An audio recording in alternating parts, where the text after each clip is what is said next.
Hello and welcome to Newsfeed on Trust TV. I am Sumaya Abubakar, taking you through the stories trending online that people are talking about and sharing around the globe today.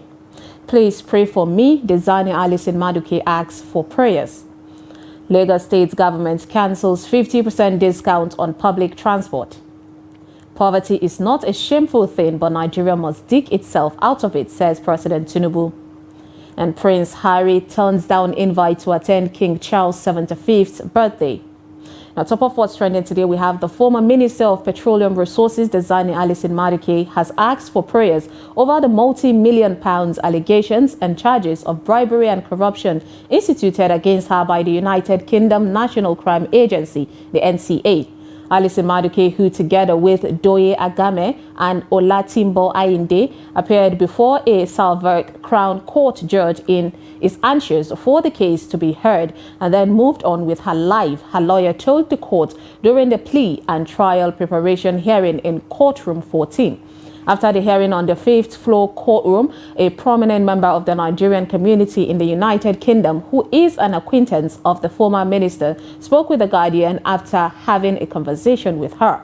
Meanwhile, a top lawyer who flew over from Nigeria to represent his client, Benedict Peters, told The Guardian after the hearing that the case is weak and won't fly. Allison Madueke, who's next due in court in February next year, is alleged by the NCA to have benefited in cash and kind for the awards of multi-million pounds worth of oil and gas contracts while serving in former President Goodluck Jonathan's administration between 2010 and 2015. However, they reasoned that they wouldn't want the Christmas break to halt the proceedings when the trial eventually begins.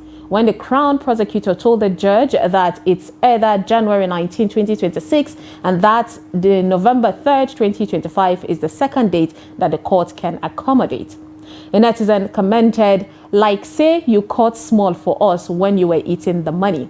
Another person said, "If she had stayed in Nigeria by now, she would have been a free person without all her stolen wealth, or with all her stolen wealth, this country do." Someone else said, "If we pray for you, who will pray for the millions of Nigerians that you're looting denied the best of things that Nigeria could offer them?" Next on what's trending, we have Lagos State government has cancelled the 50% transport fare discount on all public transport systems introduced on August 2nd, 2023 by Sanwo-Olu's administration to cushion the effect of the removal of petrol subsidy. In a public notice released on Saturday, November 4th, the Lagos Metropolitan Area Transport Authority, LAMATA, announced a reversion to the old rates of public transport from November 5th. The 50% rebate in transport fare in the regulated transport system in Lagos ends on Sunday, the Lagos State Metropolitan Area Transport Authority said in a statement on Saturday. The statement informed commuters that starting from Monday, November 6, 2023, transport fare will return to the pre-2nd August 2023 rate. It also advised Lagos residents to take note of the change and make the necessary preparations for the resumption of regular transport fare rates that were in place before the adjustment that was made in August.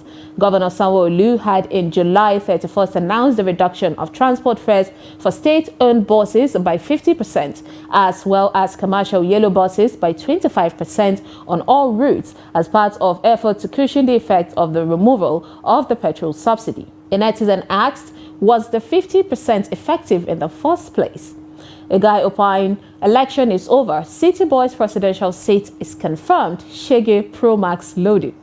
Another guy said, these politicians can cancel poor people's breath if they have the opportunity. God pass them. Now, so what's trending? We have President Bola Ahmed Tinubu has outlined the need for Nigeria to dig itself out of poverty. Speaking at the closing ceremony of a 3-day cabinet retreat, which took place at the State House Conference Center, Abuja, Tinubu asked members of his cabinet and other top management staff of the civil service to work together, change the narrative of Nigeria, and bring economic prosperity to the country. The Nigerian president noted that while poverty is not a shameful thing, people must find a way to navigate out of it. He said, since we are one family and one nation, and we are in this vehicle together to change the narrative and bring about economic prosperity of our country, are we ready? Poverty is not a shameful thing, but it's not just acceptable. If you check your history, there's a trace of poverty in it, but we should find a way to dig ourselves out of it. So it is left for you and me to navigate this ship out of poverty. We have a lot of work ahead of us, indeed. A netizen said, poverty is a shameful thing for a country that is so rich in mineral and human resources. Someone asked, how will you win election in Nigeria if poverty is free? And a guy opined, I do love this man, his charisma, morals, genuine intentions, and staying active. Listen to the full speech before criticizing the man. I best believe that he meant well for this nation. Avoid the wailings and focus on the Renew Hope mandate. God is your strength, Jagaban. Next on What's Trending, we have the news, happy news of bandits who released kidnapped Kaduna State students after 2 years in captivity. The last victim of the Bethel High School pupil kidnapped in Kaduna, Treasure Ayuba, has been released after 2 years in captivity. Now, gunmen had in the early hours on Monday, July 5, 2021, stormed the school owned by a church in Damishi, Kaduna, and abducted 121 students of the school. While others were released, Ayuba was the last victim to regain his freedom. He was released on Thursday, November 2nd, 2023, and has since reunited with his family. The president of the Nigerian Baptist Convention, NBC, Reverend Israel Akanji, who confirmed his release in a statement, said, "Glory be to God. Treasure Ayuba, the last boy who was still with the bandits who kidnapped the 121 students of the Bethel Baptist High School, Kaduna, on July 5, 2021, has just returned home. Thanks be to our unfailing God, and thank you all very much for your prayers and numerous support," he added.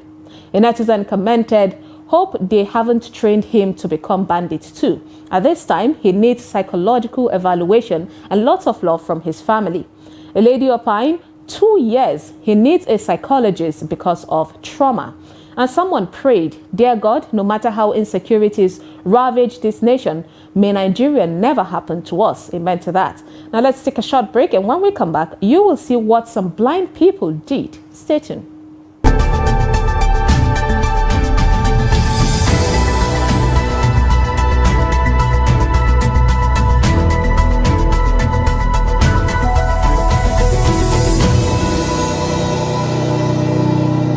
Welcome back. It's News Feed. Now, 3 visually impaired men were arrested for running a drug trafficking syndicate. The operatives of the National Drug Law Enforcement Agency, NDLEA, have arrested 3 blind men operating an illicit drug ring between Lagos and Kano. A statement released by Femi Babafemi, the spokesman of the agency, says another blind member of the syndicate is still at large. Babafemi said the lead was blown off the group following the arrest of a blind suspect, Adamu Hassan, 40, along Gwagwalada Expressway, Abuja, with 12 kgs of skunk on his way from Lagos to Kano on Saturday, 28 October. Now, investigation, however, established that he was totally oblivious of the content of the bag handed to him to deliver in Kano.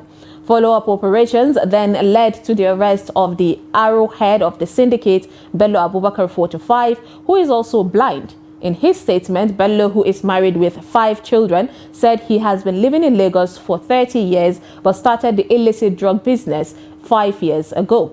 Babafemi said another suspect, Mukhtar Abubakar, 59, who is equally blind, has been living in Lagos for 40 years and married to 3 wives and 14 children. Both Mukhtar Abubakar and Bello Abubakar are joint owners of the business, while the third suspect, Akilu Amadu, 25, who also blind, equally contributes money to the criminal trade and was indeed the one who delivered the consignment to Adamu at the motor park in Lagos to deliver in Kano. Another blind suspect, who is the expected receiver of the consignment in Kano, Malam Aminu, is currently at large, the statement read. A netizen asked, so how will they see if the content they were given is the real thing, the real deal, and how will they manage to know when the police are around? A curious lady asked, blind men, but how are they making transactions? Another question there. And someone wrote, what kind of injustice is this? Nigerian government should be more accountable. This story is not clear. Next of what's trending, we have Nigerians' mixed reactions on social media of actress Ekene Omenwa, who was seen kneeling to thank a performer at her wedding. Now, this comes after she knelt to appreciate singer Moses Bliss as he performed at her wedding this past weekend on Saturday, November 4th. Take a look.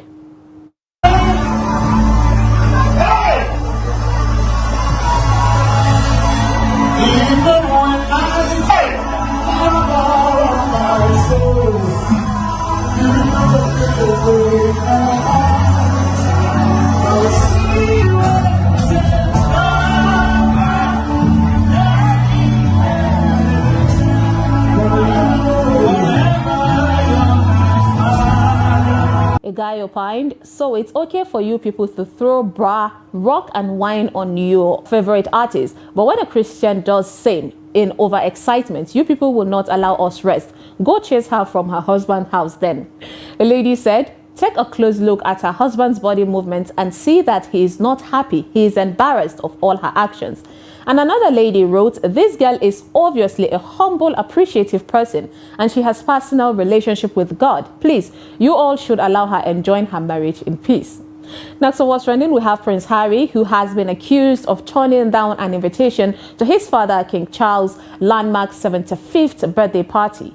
The monarch is due to hold a celebration at Clarence House in London on Tuesday, November 7th, to mark the significant milestone. While his closest family and friends are set to attend the event, it has been reported that Prince Harry will not be attending. According to Daily Mail, insiders say that while the Duke of Sussex has been invited to the soiree, he will not be attending on November 14th. Now, during the King's last major party 5 years ago, it gathered that Harry and Meghan delayed their honeymoon to attend a garden party in honor of his 70th. This is the second time Harry has apparently turned down the chance to spend time with his family. In September, he declined the King's offer to join him in Balmoral on the anniversary of Queen Elizabeth's death, despite him being on a visit from California. Details of this latest snub were first reported in the Sunday Times on November 5th. It comes after it was claimed on Sunday that Harry and the King still do not speak. The lack of contact is said to have been prompted by Charles' disappointment at his son's depiction of Queen Camilla in his memoir Spare. A netizen commented, they maltreated his mother, killed his mother, rejected his wife, bullied them, and suddenly he's a fool and his wife is controlling him. Nobody can take half of what he experienced before discarding their family's whole existence. Another person said, after making him sit with commoners at his father's coronation, this time he will be waving the British flag outside with the commoners. And someone asks, what is really going on in that family? Indeed. And lastly, onto a funny video of animals getting spooked by magic acts performed by their owners. Take a look.